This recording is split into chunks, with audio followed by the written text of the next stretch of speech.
സ്വപ്നക്കൂട് ത്രിതല ക്രിസ്മസ് ക്യാമ്പിന് തുടക്കമായി. പ്രയാർ RVSM സ്കൂളിലെ SPC യൂണിറ്റാണ് ക്യാമ്പ് സംഘടിപ്പിക്കുന്നത്.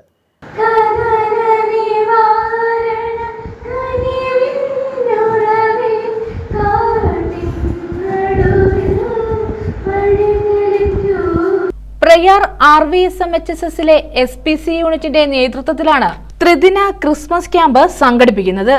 ഡിസംബർ 24, 26, 27 തീയതികളിലായി സ്വപ്നക്കൂട് എന്ന പേരിലാണ് ക്യാമ്പ് സംഘടിപ്പിച്ചിട്ടുള്ളത്. കായംകുളം SI നിയാസ് ക്യാമ്പിന്റെ ഉദ്ഘാടനം നിർവഹിച്ചു. സ്ഥിരമായിട്ട് നടന്നുകൊണ്ടിരിക്കുന്ന ഒരു കാര്യങ്ങളുണ്ട്. രാവിലെ ഇരിക്കുന്നു, കുളിക്കുന്നു, പല്ലിരിക്കുന്നു, നേരെ സ്കൂളിൽ വരുന്നു, 3:30 ആകുന്നു, അത് വീട്ടിൽ പോകുന്നു, ട്യൂഷന് പോകുന്നു. ഇതല്ലാതെ ഈ സാഹചര്യം അല്ലാതെ തികച്ചും വ്യത്യസ്തമായി നിങ്ങളുടെ ക്യാമ്പിൽ വരുമ്പോൾ പല രീതിയിലുള്ള ക്ലാസ്സുകളെന്ന് വെച്ചാൽ എന്നുമുള്ള ക്ലാസ്സാണ്. പല വേറെ രീതിയിലുള്ള ക്ലാസ്, പിന്നെ പ്രോഗ്രാമിനാണെങ്കിൽ അങ്ങനെയുള്ള പ്രോഗ്രാംസ്, ഇങ്ങനെ ഈ രീതിയിൽ. പിന്നെ ഫുഡായാലും നമ്മൾ സാധാരണ എന്ന് കഴിക്കുന്നത് നിങ്ങൾക്ക് എല്ലാവർക്കും ഇവിടെ ഫുഡെല്ലാം അറേഞ്ച് ചെയ്യണം.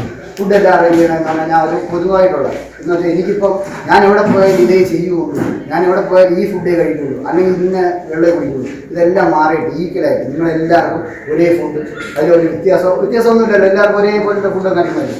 അപ്പോൾ അത് ഏത് സാഹചര്യത്തിൽ നമുക്ക് പൊരുത്തപ്പെടാൻ പറ്റും. നമുക്ക് ഈ പോലീസ് അല്ലെങ്കിൽ മിലിറ്ററി അല്ലെങ്കിൽ ഇങ്ങനെയുള്ള ഇതിൽ പോകുമ്പോൾ നമുക്ക് പ്രത്യേകിച്ച് നമുക്ക് ഓരോ രീതിയിലുള്ള നമുക്ക് ഏത് സാഹചര്യത്തിൽ കൊണ്ടിട്ടാലും നമ്മൾ ജീവിക്കും. School PTA president NK Shajahan അധ്യക്ഷത വഹിച്ചു.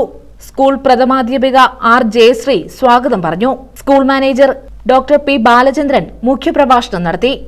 Kayamkulam DYSP Binukumar, SI Ratheesh Babu, principal Beena Bhaskar, school PTA vice president M Radhakrishnan, Asha R, Sreeja A, Shihabi തുടങ്ങിയവർ പങ്കെടുത്തു. ക്യാമ്പിന്റെ ഭാഗമായി വിവിധ വിഷയങ്ങളിൽ ക്ലാസുകളും സംഘടിപ്പിക്കും. News bureau, Ochira.